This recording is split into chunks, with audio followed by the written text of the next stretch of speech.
오늘 상지대학교에서 학생 양심 선언이 나왔습니다.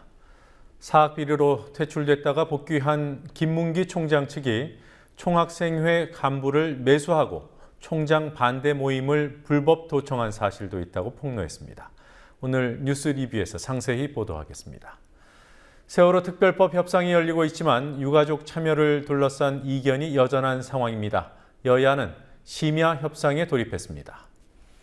극우단체의 대북전단 살포에 대해 정부는 단속할 법이 없다고 해왔지만 항공법에 단속 규정이 있다는 전문가 지적이 나왔습니다. 실제로 정부는 지난 월요일 세월호 진상규명 전단을 대북 비라와 동일한 방식으로 살포하려는 시도에 대해 항공법을 근거로 불허한 일이 있었습니다. 오늘 뉴스옥에서는 어제 경찰의 날 기념식 축사에 담긴 박근혜 대통령의 거짓말을 보도합니다. 10월 22일 수요일 뉴스K 잠시 후에 시작하겠습니다.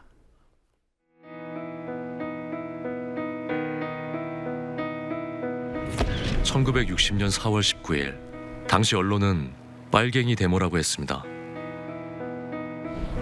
지금 우리는 혁명의 역사로 기억합니다. 1980년 5월 18일 당시 언론은 불순분자의 폭동이라 했습니다.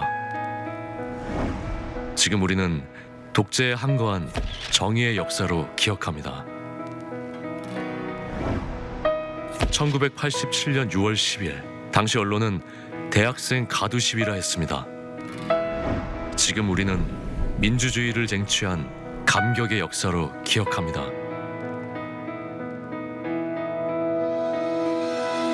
백 없고 돈 없는 노동자, 서민, 학생들이 스스로 타올라 역사를 만들었습니다. 현실은 다시 타오를 것을 요구하고 있습니다. 아니, 이미 타오르고 있습니다.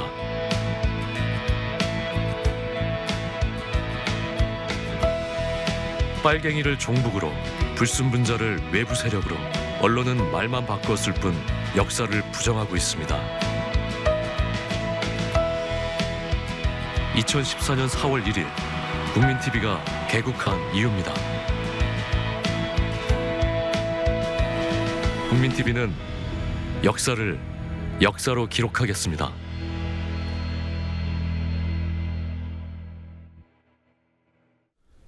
세월호 특별법 세부 사항에 관한 여야 협상이 오늘도 진행됐지만 유가족이 특검 후보군 추천에 참여하는 문제를 놓고 여전히 대립하고 있습니다. 여야는 심야 협상에 돌입했습니다. 문희상 비대위 체제 한 달을 맞은 새정치민주연합은 전당대회 준비를 본격적으로 시작했습니다.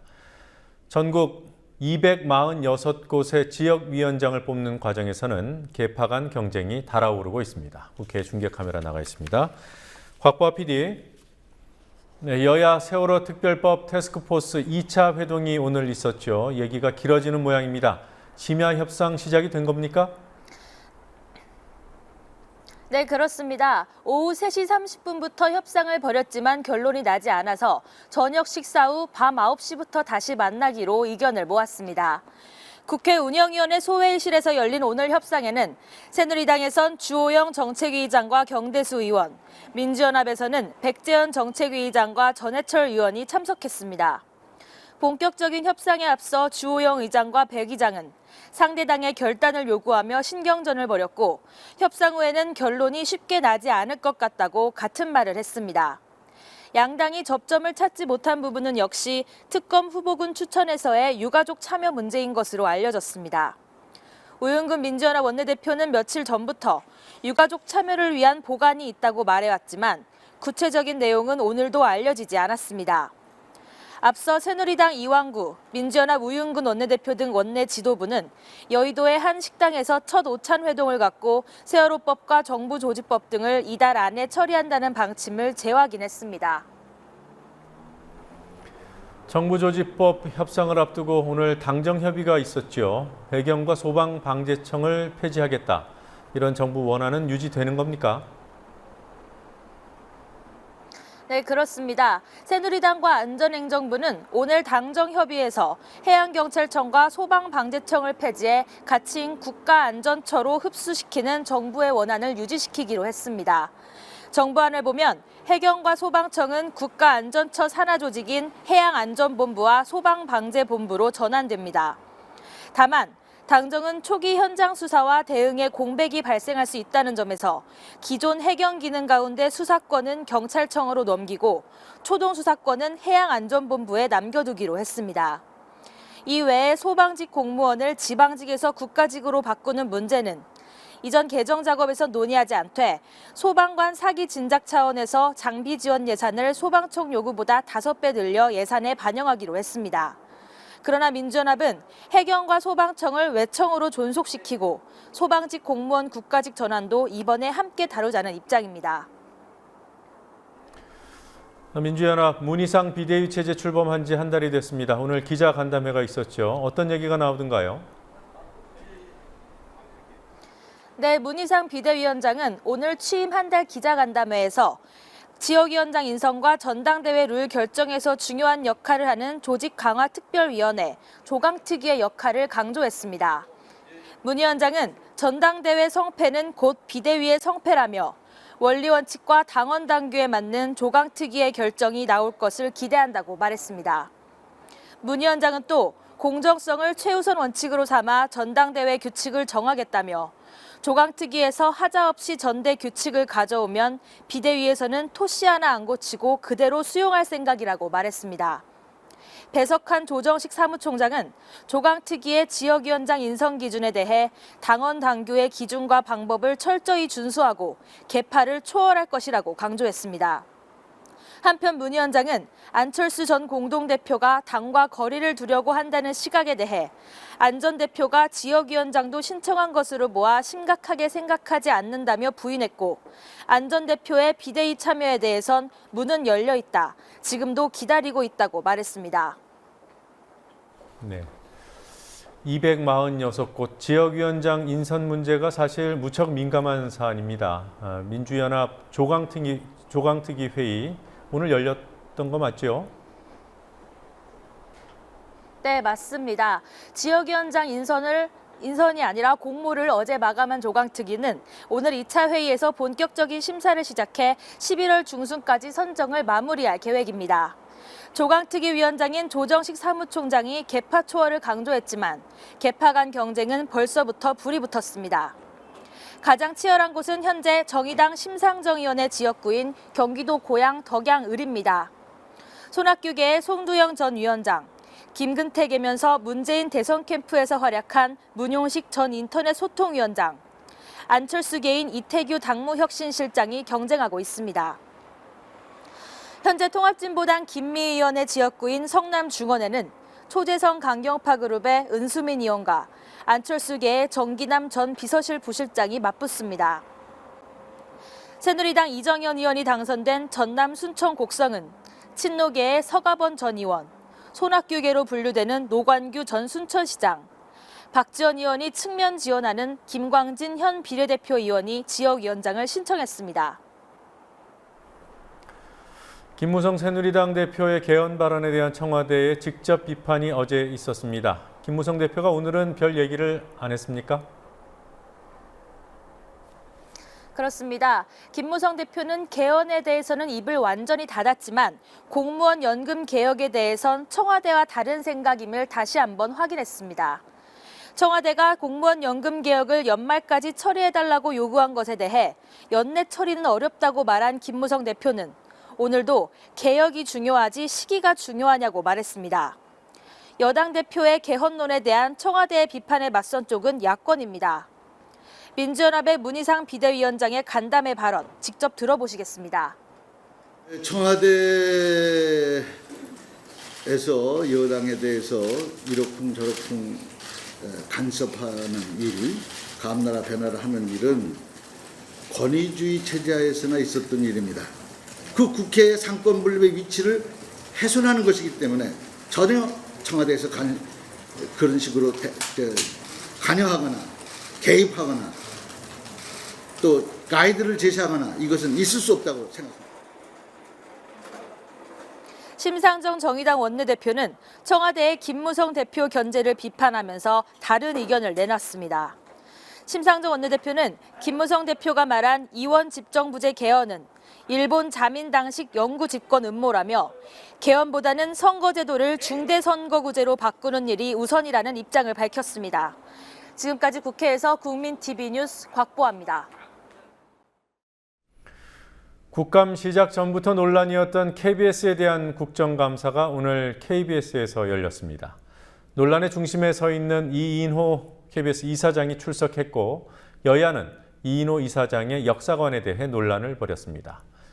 새누리당의 지나친 배려에 대한 지적이 나오자 이인호 이사장은 배려가 필요하다고 한 적이 없다, 필요 없다고 누누이 얘기해 왔다고 답변했습니다. 새누리당은 오늘 국정감사에서 KBS의 수신료 인상 필요성을 강조했습니다. 오늘 KBS 국정감사 취재한 PD 연결해서 알아보겠습니다. 권현주 PD. 네, 권현주입니다. 친일파 청사는 소련 지령이라는 등 뉴라이트적인 역사관으로 파문을 일으켰던 이인호 KBS 이사장. 오늘 증인으로 나온 겁니까? 참고인입니까? 네, 미방위의 KBS 국감에서 주요 질의가 끝난 뒤 오후 4시쯤 참고인 자격으로 참석했습니다. 이인호 이사장을 국감에 부르는 것을 둘러싼 진통은 오늘 오전에도 있었습니다. 오전 10시 국감이 시작되자 야당 의원들은 이 이사장의 편의를 고려해 미방위 국감 장소를 KBS로 옮긴 만큼 이 이사장이 참고인이라고 해도 오전부터 감사장에 나와 있어야 한다고 요구했습니다. 논란 끝에 홍문종 미방위위원장이 여야 협의를 통해 참고인이지만 참석시키도록 하겠다고 했지만 이 이사장이 감사장에 온 시각은 오후 4시쯤이었습니다. 논란이 있었겠지만 어쨌든 여야가 이인호 이사장을 일찍 출석시키는 쪽으로 합의를 했다는 건데요. 실제로 출석하라고 통보를 했는지는 모르겠군요. 자, 어쨌든 이인호 이사장 왜 이렇게 늦게 나온 겁니까? 네, 이인호 이사장은 오전부터 참석하려고 했지만 참고인으로 채택했는데 일찍 나타나는 게 좋지 않다는 의견이 있어 옆방에서 감사를 지켜봤다고 해명했습니다. 전병헌 민주연합 의원이 이 이사장의 국감 출석을 위해 장소를 옮겨서 KBS 사원들이 불편을 겪었다고 지적하자 이 이사장은 배려가 필요 없다는 말을 누누이 했다며 불쾌하다고 말했습니다. 야당 의원들은 이인호 이사장의 역사 관련 발언을 조목조목 거론하며 따졌고 이 이사장은 본인의 역사관은 편협하지 않다며 한치도 물러서지 않았습니다. 최민희 의원과 이인호 이사장의 공방 직접 보시겠습니다. 방송 이사장이 되신 이후에 아주 민감한 역사, 아직도 논쟁이 계속되고 있는 역사, 그 부분에 대해서 공개 강연을 하는 건 저는 대단히 부적절하다고 생각합니다. 어떻게 생각하십니까? 역사관이 아니라 그 역사관을 KBS 이사장이 공개적으로 강연하고 다니는 것 적절합니까? 저는 부적절하지 않다고 생각합니다. 그리고 앞으로도 계속 그렇게 하실 겁니까? 역사학은 제 본 영역이고 제 평생 전공한 영역이고 제가 역사 강의를 하는 것은 본업에 사실 속합니다. 그리고 지금 이제 의원님이 말씀하시는데 제 역사관이 잘못된 것이라고 하는 존재가 있으신데 아닙니다. 제가 언제 저는 그렇게 말한 적 없습니다. 역사관 가지세요. KBS 이사장도 하고 나의 역사관도 공개 강연하고 이건 할 수 없다는 겁니다. 네. 그래서 계속 정통된 역사관을 강연하시려면 KBS 이사장 그만두셔야 되는 겁니다. 저는 동의하지 않습니다. 아니 동의하지 않고 문제가 아닙니다. 그만두셔야 되는 겁니다. 그럼 역사관을 갖지 않는 사람이 이사장이 돼야 된다 그 말씀인가요? 공영방송 이사장은 독립성과 중립성이 생명이기 때문에 민감한 역사적 사안에 대해서 적어도 이사장 하실 동안은 공개적인 강연을 중지해야 한다는 얘기입니다. 네, 지금 들은 대로 최민희 의원 요구 이사장 하면서는 공개 강연하지 말아달라 이런 내용이군요. 이인호 이사장은 추가로 또 어떤 얘기를 했습니까? 네, 이인호 이사장은 자제하겠다는 모호한 말로 야당의 공세에 대응했습니다. 오히려 여당에서 이인호 이사장에 대한 적극적인 투진이 나왔습니다. 미방위 여당 간사인 조혜진 새누리당 의원은 이사장을 하면서도 강연할 권리가 있다고 주장했는데요. 이어지는 조 의원의 말 들어보시겠습니다. 이 강연에서 이야기하시는 역사관, 특히 현대사관 그런 우리 대한민국 5천만 국민의 절대 다수가 공감하고 지지하는 그런 역사라고 생각합니다. 조 의원은 후손에 대한 역사 교육이 KBS 이사장의 역할보다 더 중요할 수 있다고도 말했습니다. 같은 당 류지영 의원은 야당 의원의 질문에 대한 답을 충분히 할 수 있도록 자신의 질의 시간을 줄여 이 이사장에게 내주기도 했습니다. 민병주 의원 역시 이사장직을 맡게 되어 축하한다며 충분한 자격이 되신 분이 오셨다는 생각이 들어 여성의 한 사람으로 기쁘게 생각한다고 말했습니다. 네, 친일파 청산을 소련의 지령으로 했다는 역사관이 어떻게 역사관이라는 평가를 받을 수 있는 규정을 받을 수 있는지 모르겠습니다. 이인호 이사장 문제 말고요. KBS 수신료 인상 문제도 거론이 되지 않았습니까? 네, 새누리당 의원들은 KBS 수신료 인상을 주장했습니다. 민주연합 의원들은 수신료 현실화에 대해서는 공감하면서도 수신료 문제는 공정성 확보와 맞물려 있다며 KBS가 신뢰부터 회복해야 한다고 말했습니다. 이군현 새누리당 의원은 선신뢰 후 수신료 현실화는 결국 수신료 현실화를 안 하겠다는 것 아니냐며 수신료 현실화를 위한 구체적인 계획을 세워야 한다고 주장했습니다. 반면 이규현 민주연합 의원은 수신료를 정상화시키는 가장 빠른 길은 KBS가 공정성을 통해 국민의 신뢰와 사랑을 받는 것이라며 신뢰를 바탕으로 했을 때 의원들의 마음을 움직여 수신료 조정으로 이어질 수 있다고 강조했습니다. 조대현 KBS 사장은 국감이 끝나면 수신료 추진 계획을 국회에 설명하고 시청자를 설득해 늦어도 내년 상반기까지는 현실화하는 방안을 추진하겠다고 말했습니다. 그 밖에도 오늘 KBS 국감에서는 재난주간 방송사로서 세월호 참사에서의 역할에 대한 문제, 대통령 동정 보도에 집중했다는 편파 보도 등이 지적됐습니다. 지금까지 국민TV 뉴스 권현주입니다.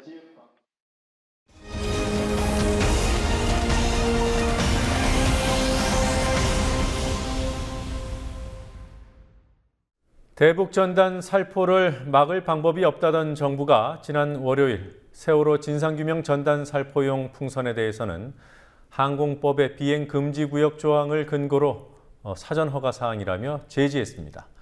실제로 사전 비행 허가가 필요한 비행금지구역이 설정돼 있고 휴전선 인접구역은 모두 이 비행금지구역에 해당됩니다. 남북 고위급 접촉을 앞두고 부담을 느낀 정부가 이번 주말 대북전단 살포를 찬반 단체 간 충돌 우려를 앞세워서 제지하겠다는 입장이지만 대북전단 살포 자체가 항공법 위반이라는 지적이 커지고 있습니다. 김지혜 PD가 취재했습니다. 국민TV 취재진 앞으로 한 통의 제보가 도착했습니다. 탈북단체 등이 대북전단을 살포하는 임진각 지역은 정부의 허가 없이는 비행체를 띄울 수 없는 P518 비행금지 구역이라며 대북전단 살포 행위는 명백한 불법이라는 내용입니다. 20년 경력의 패러글라이딩 전문가인 제보자는 지난해 인천 강화 지역에서 패러글라이딩 대회를 열기 위해 공군에 문의를 했다가 허가가 어렵다는 답변을 듣고 포기했다고 말했습니다. 작년 2013년도 인천 전국체전에서 인천시 강화군 소재에 있는 고려산이라는 산에서 패러글라이딩 경기를 하려고 추진을 했었습니다. 그래서 당국의 승인을 받으려고 공군에다가 연락을 하니까 그 지역은 비행이 아주 엄격히 금지되는 P518 공역이다라는 대답을 들었습니다. 거의 웬만해서는 허가를 받기가 아주 어려운 데라는 그런 대답을 듣고 저희는 이제 그때 작년 경기를 포기하고 치러지를. 그의 말은 사실일까? 일선 경찰서에 게재된 P518 비행금지구역 지도입니다. 그가 경기를 준비했던 인천광역시 강화군 일대와 경기도 파주시 임진각 일대 등 휴전선 근접 지역 상공이 P518 비행금지 구역에 포함되어 있습니다.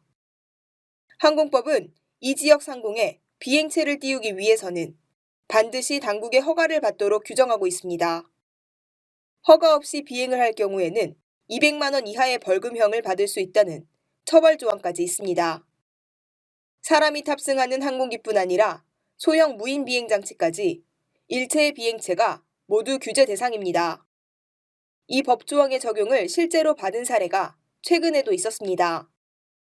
지난 월요일 한 시민단체가 세월호 진상규명을 요구하는 전단이 담긴 풍선을 날리려고 시도하자 서울지방경찰청은 이를 막았습니다. 광화문 등 청와대 인근이 P73 비행금지 구역으로 지정돼 있기 때문에 수도방위사령부의 사전 허가를 받아야 한다는 것이었습니다.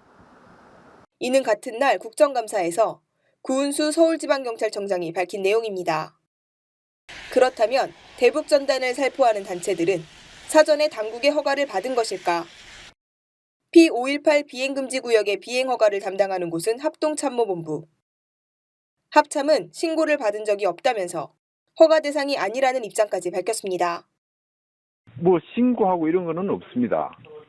그 단체가 신고한 게 없다는 말씀이신가요? 아니면 5.18 영역에서 비행하는데 신고하는 절차가 없다는 말씀이신가요? 아니요, 그쪽에서 우리 이쪽으로 신고할 이유가 없는데. 전단 살포용 풍선은 조종 장치가 없기 때문에 비행 허가를 받아야 하는 비행체가 아니라는 설명입니다. 특정한 목적을 가지고 비행체를 띄우는 이상 조종이 불가능한 비행체가 더 위험하지 않겠냐는 질문에도 같은 답변만 반복합니다. 통제 장치가 없어서 초경량 비행차로 정의를 하지 않는다고 하네요. 대북전단 대형 풍선은 항공기가 아니므로 비행 통제 대상이 되지 않는다. 그걸 제가 말씀드리고 싶네요. 같은 비행금지 구역에서 같은 비행체를 날리는데도 누구는 되고 누구는 안 되는 모순도 생깁니다. 서울지방경찰청과 합동참모본부의 입장이 다르다는 국민TV 취재진의 질문에 합참은 뚜렷한 답변을 하지 못합니다.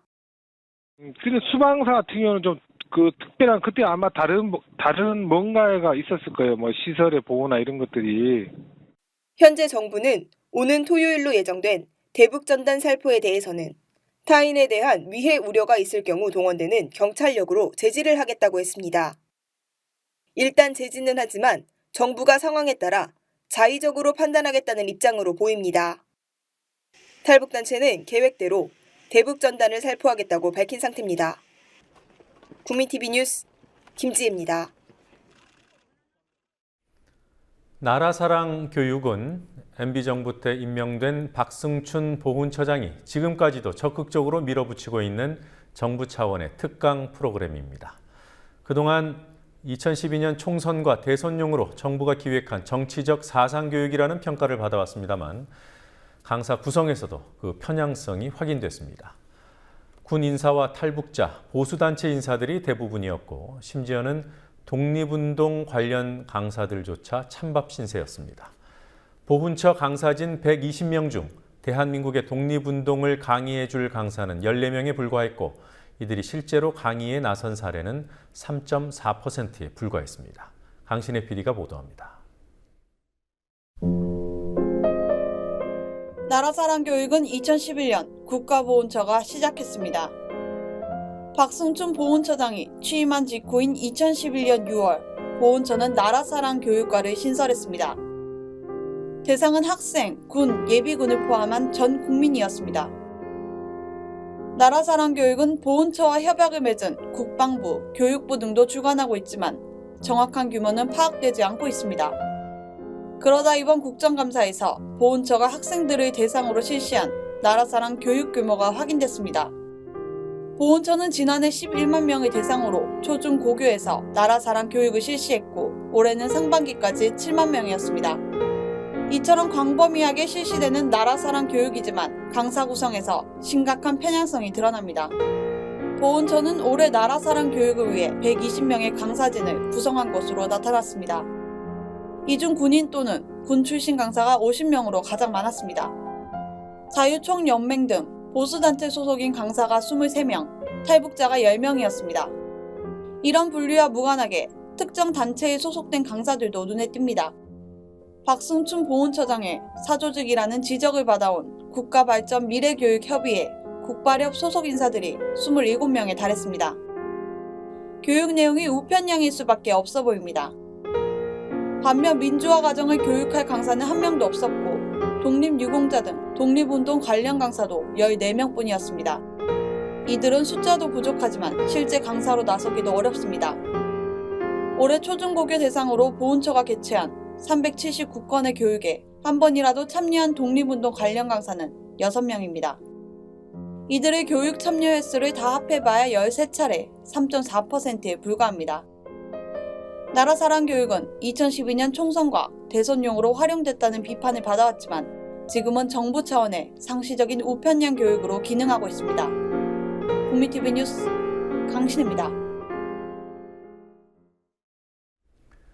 특별한 달력이 만들어지고 있습니다. 한 사람 한 사람이 날짜 하루하루를 직접 쓰는 방식으로 1년 365일이 채워졌습니다. 참여자 365명, 여기에는 일반 시민과 노숙인들이 참여했고 악동 뮤지션과 이선균, 김재동 씨 등 유명인들도 동참했습니다. 머리글은 신영복 선생의 글씨입니다. 달력 판매 수익금으로 노숙인 자활기금을 마련하는 하루를 쓰다라는 기획입니다. 김종훈 PD가 취재했습니다. 어제 오후 서울 보문동 대광고등학교 후문, 노숙인과 빈민 250여 명이 줄을 서 있습니다. 이곳에는 벌써 5년째 매주 화목 토요일 노숙인과 빈민들에게 무료 식사를 제공하는 바밥집에 임시 천막이 설치됩니다. 한 번 식사 때마다 50만 원 이상의 비용이 들어 운영이 쉽지 않습니다.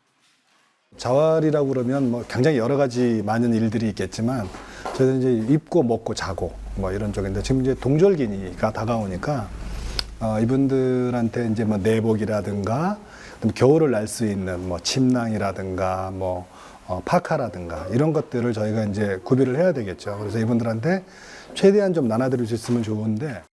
3년 전부터 자원봉사를 하고 있는 작가 최성문 씨는 노숙인들이 스스로 살아가도록 하는 게 중요하다고 보고 올해부터 새로운 사업을 시작했습니다. 하루를 쓰다라는 제목의 달력 만들기 프로젝트입니다.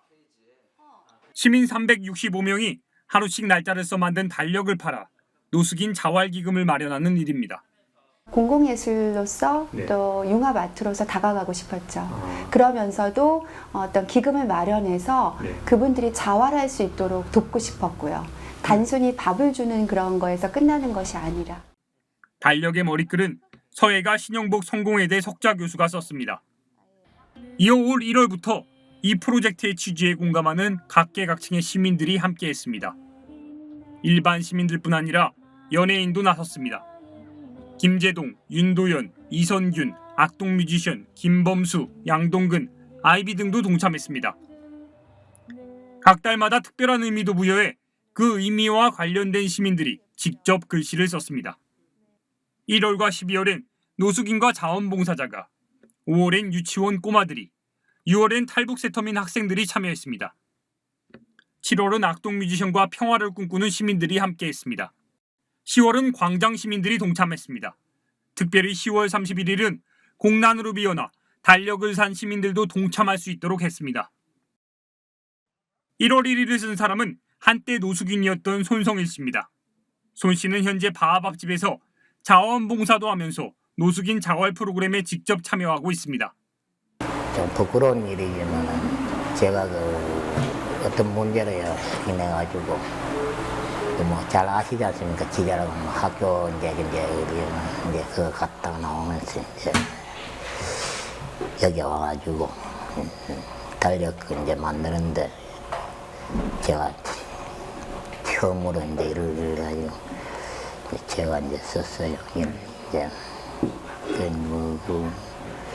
일을 첫 스타트로 이제 끊어가지고 좀 기분이 좋죠. 현재 하루를 쓰다 달력에 들어간 시민들의 붓글씨는 하나씩 액자에 담기고 있습니다. 이 액자들은 다음 달 19일부터 서울 양재동 코리아 오픈 갤러리에서 예정된 전시회에서 선보이게 됩니다. 하지만 달력 제작의 경우 다음 달 전시회장에서의 판매를 목표로 하고 있지만 인쇄 자금을 충분히 확보하지 못한 상태입니다. 하루를 쓰다 프로젝트 팀은 요즘 거의 매일 회의를 열어 시민들의 자발적인 참여를 끌어내기 위한 방법을 고민하고 있습니다. 달력의 수익금은 전액 노숙인 자활을 위해 쓰여집니다. 국민TV 뉴스 김종훈입니다.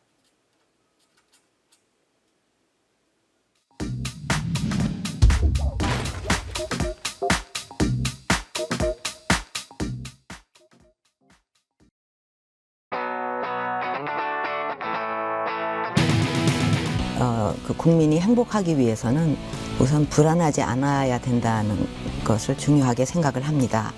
그래서 4대 악 척결에 대해서 약속을 드렸습니다.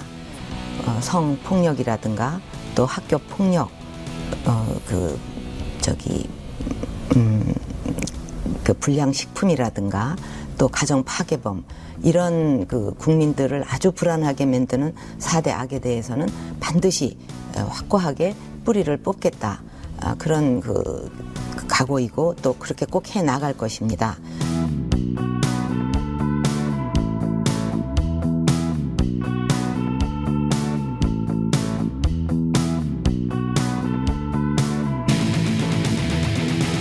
(4대) 사회악 척결에 적극 나서면서 성폭력과 학교폭력, 가정폭력의 범죄 피해와 재범률도 눈에 띄게 줄어들고 있습니다.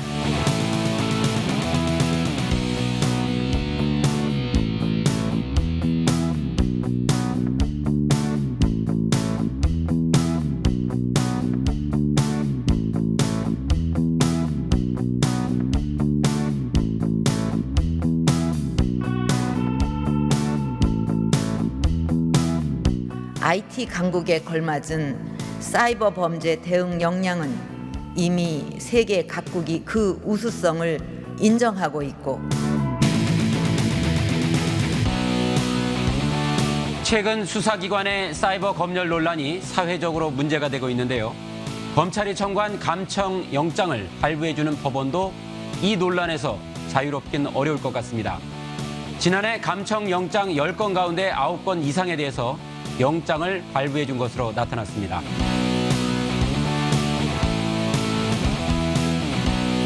(4대) 사회악 척결에 적극 나서면서 성폭력과 학교폭력, 가정폭력의 범죄 피해와 재범률도 눈에 띄게 줄어들고 있습니다. IT 강국에 걸맞은 사이버 범죄 대응 역량은 이미 세계 각국이 그 우수성을 인정하고 있고, 그 국민들을 아주 불안하게 만드는 4대 악에 대해서는 반드시 확고하게 뿌리를 뽑겠다. 그런 그 각오이고 또 그렇게 꼭 해 나갈 것입니다. 그 국민들을 아주 불안하게 만드는 4대 악. 거짓말.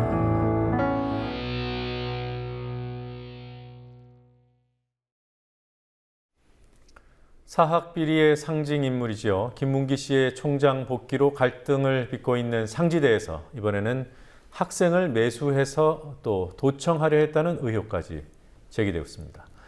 상지대 총학생회 한 간부가 오늘 양심 선언을 한 내용입니다. 노지민 PD와 함께 알아보죠. 어서 오십시오. 안녕하십니까? 네, 사학 비리 총장으로도 불리는데요. 김문기 씨의 총장 복귀 이후에 내분 중이죠, 상지대. 여기에서 지금도 그 학생의 간부입니까? 네, 양심 선언을 그렇습니다. 한 학생이. 예.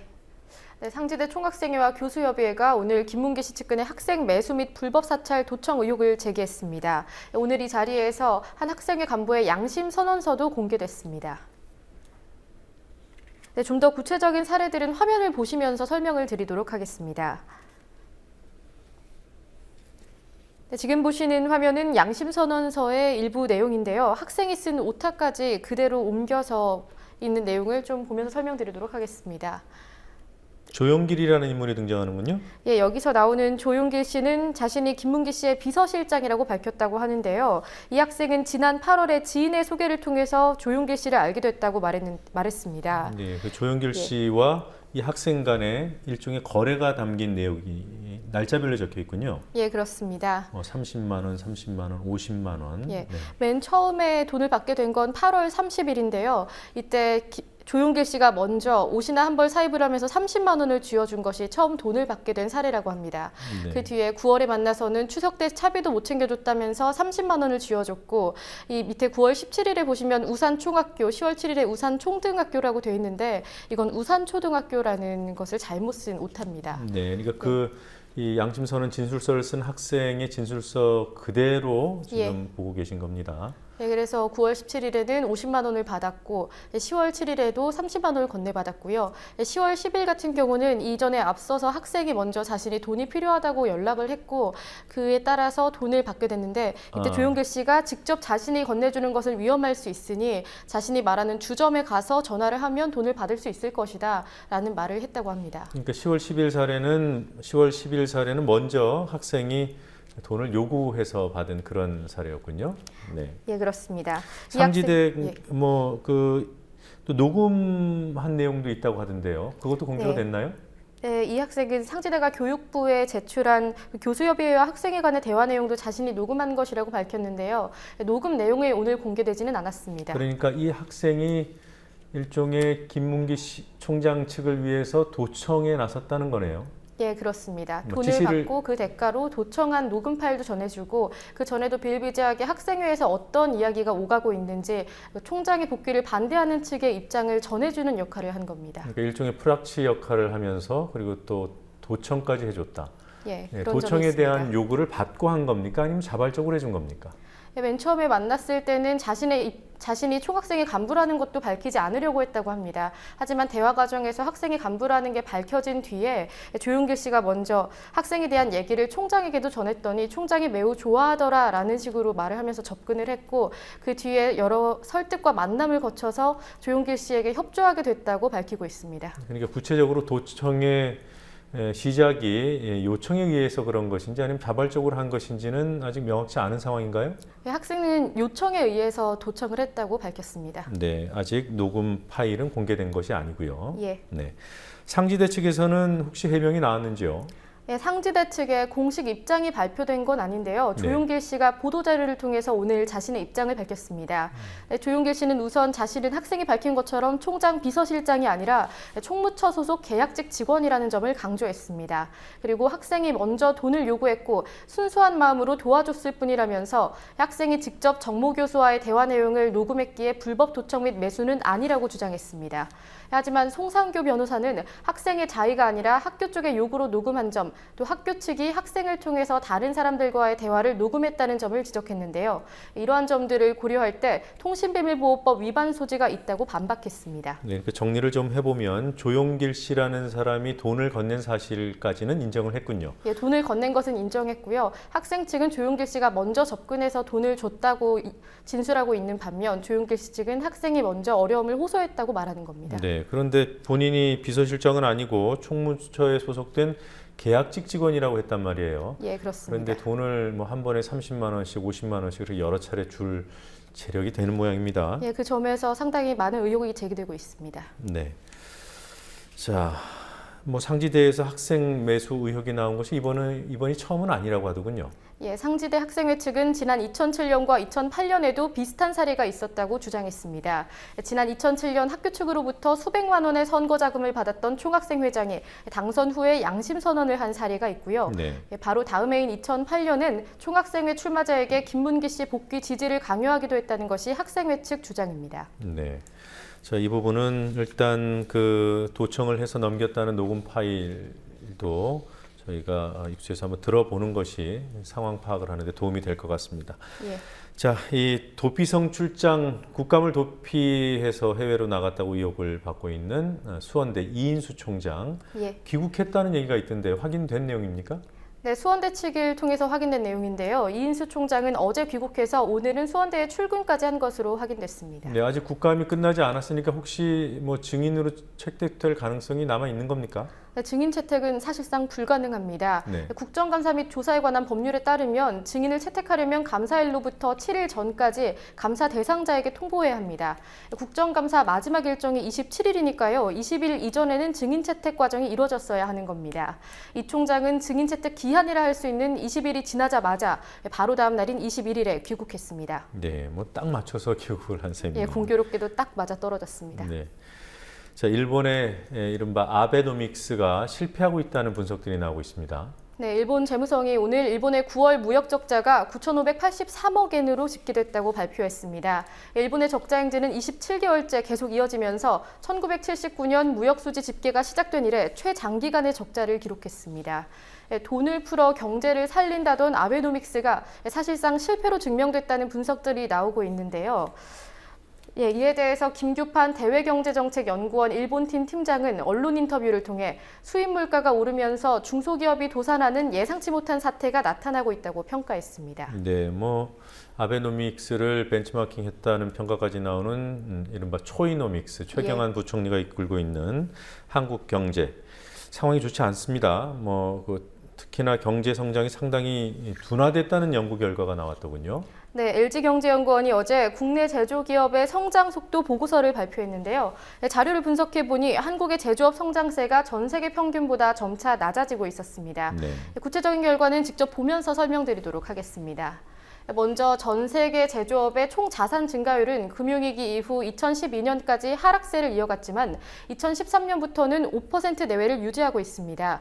반면에 2012년까지 10% 내외에 달했던 국내 제조업의 자산 증가율은 2012년 1%대로 추락에 가까운 하락을 했고요. 잠시 회복되는 듯 하더니 올해 들어서는 0.5%로 뚝 떨어졌습니다. 또 매출액 증가율 역시 마찬가지였는데요. 이 역시 이어서 보겠습니다. 전 세계 제조기업은 지난해 이후 꾸준히 상승세를 이어가면서 올해 들어서 6%까지 회복했습니다. 국내 제조기업 매출액의 경우에는 하락세를 벗어나지 못하고 있고요. 올해는 0.9%까지 떨어진 것으로 나타났습니다. 올해 들어서는 사실상 제조업 성장이 정체된 겁니다. 네. 자, 이 이유가 뭔가요? 이 부분에 대해서도 분석이 나왔습니까?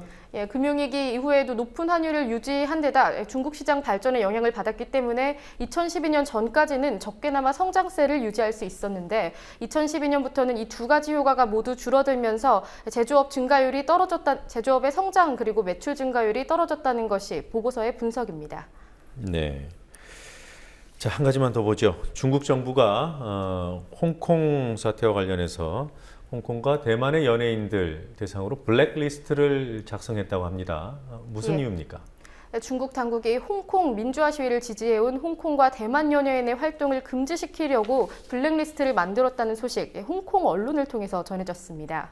중국 정부의 블랙리스트에 오른 배우, 가수, 감독은 총 29명인데요. 대표적인 인물들은 국내에서도 매우 유명한 인물들이 있습니다. 영화감독 이안, 그리고 영화배우 주윤발, 유덕화, 양조희 씨 등이 포함됩니다. 홍콩 언론들은 이 명단이 중국의 영화사와 방송사에 통보됐다고 밝혔는데요. 명단에 포함된 연예인들은 향후 중국 영화나 TV 출연 등이 어려워질 수 있다고 우려했습니다. 네. 자, 오늘 여기까지 보겠습니다. 수고했습니다.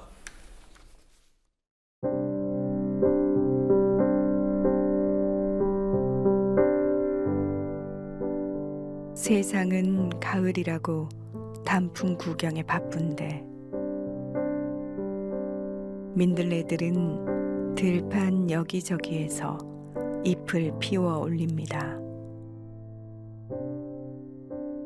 키 작은 꽃대에 솜털씨 달아서 설이 오기 전에 생애의 일을 마치려는가 봅니다. 가을 민들레의 조바심을 보는 기분입니다.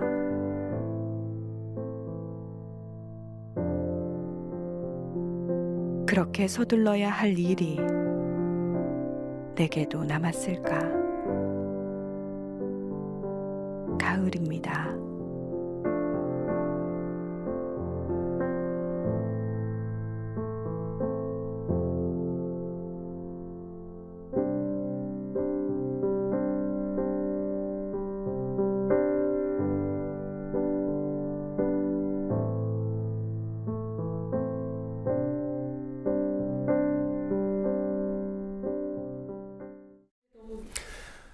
네, 뉴스K 오늘 순서는 여기서 마치겠습니다. 혹시 클로징 멘트 기대하셨던 분들께는 죄송하게 됐습니다. 다른 뉴스 준비하느라 미처 준비하지 못했습니다.